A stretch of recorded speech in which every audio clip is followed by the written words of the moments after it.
Mr. Speaker, the amendments proposed to the Economic Expansion and Incentives Relief from Income Tax Act, currently tabled, are almost entirely of an operational nature.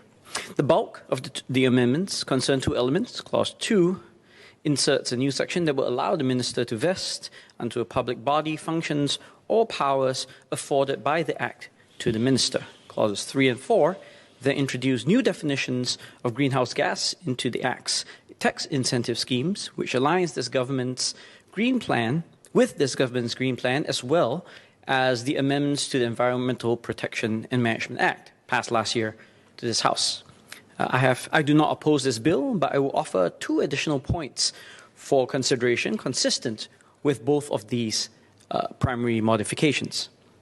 The Workers' Party sees little that is objectionable to providing stronger incentives to businesses for incorporating emissions-reducing projects into their capital expenditure plans. Indeed, in my speech on the motion, for the motion on the transition to a low-carbon society last month, I had suggested that government agencies should look for opportunities to weave green elements into their capital expenditure projects, providing analogous tax breaks for the private sector when they do so is entirely consistent with such a whole-of-society effort to address the climate emergency. And I am heartened that such efforts are being weaved into our existing legislation. But if I may say that we should not only look at the tax instrument to effect favorable shifts in corporate behavior. Subsidies must surely play a part too, and the effects of such positive incentives are even further amplified when they are simultaneously financed by taxes to discourage emissions-generating activity. In their contributions to the motion last month, my friends in this House also spoke about various ways that subsidies can be applied to enhance both the economic and political palatability of the green transition. The member from Aljunied, Jarogiam, spoke about putting in place incentives for households to install solar generation capacity in their private homes by subsidizing such installation before subsequently recovering the cost of these subsidies from the excess electricity produced by these homes.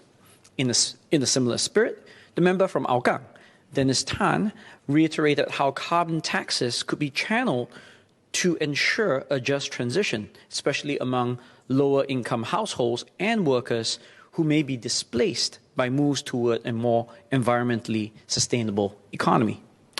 In the context of moving beyond tax breaks, I therefore wish to ask how the government plans to continue its financing of economic incentives for firms that will adopt such environmentally sustainable incentives.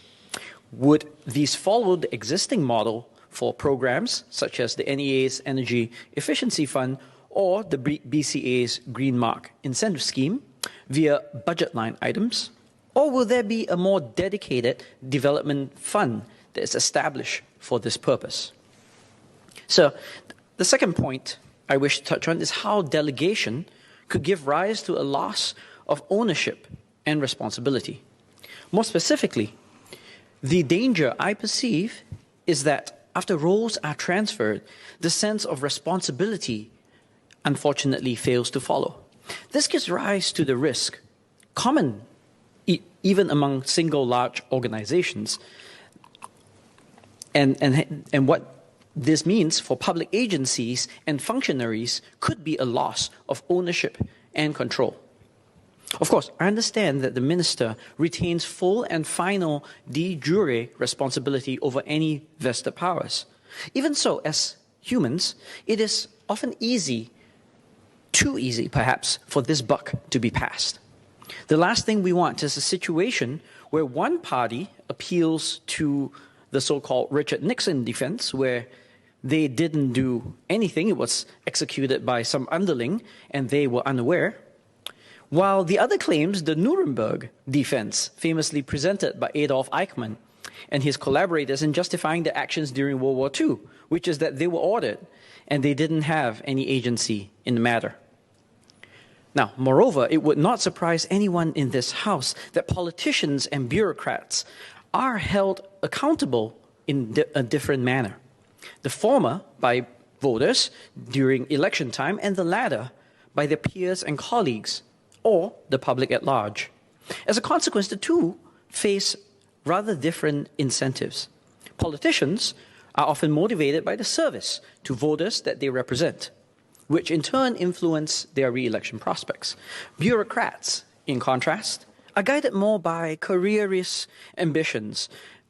If they excel, they can improve their chances for professional advancement or prospects in the private sector after they exit public service. This divergence between accountability structures and, in turn, behavioral outcomes means that policy may actually be more optimally executed by one group or the other, depending on the nature of the task at hand. In particular, research has suggested that complex tasks premised on ability rather than effort are better performed when delegated to bureaucrats. Politicians, conversely, are preferable if flexibility over our understanding of society's preferences is important, and this is especially so when there is a need to compensate potential losers arising from any associated policy reform. Let me put this into more concrete terms using two examples. The first has to do with monetary policy, which is rather topical in light of our nation's recent challenges with high inflation. The simple framework I have described suggests that the inflation target, say keeping core inflation under a 2% per annum rate, should be chosen by politicians, while the more technically challenging task of choosing the appropriate interest rate, the size of the balance sheet, and the specific exchange rate level, which would fall under the ambit of bankers ensconced within the Monetary Authority of Singapore.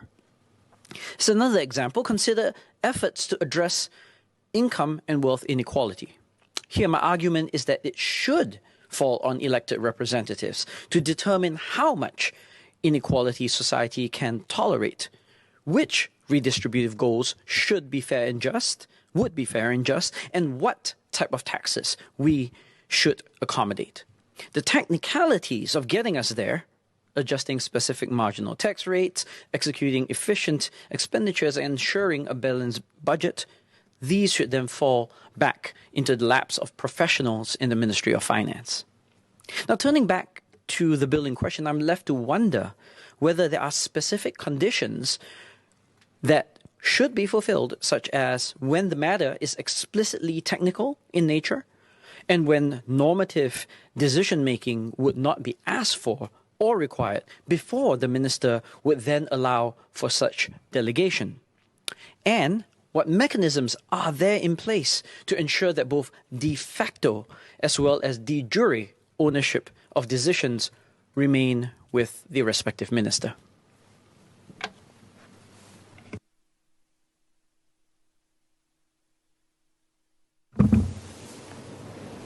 Minister of State Low Yan Ling.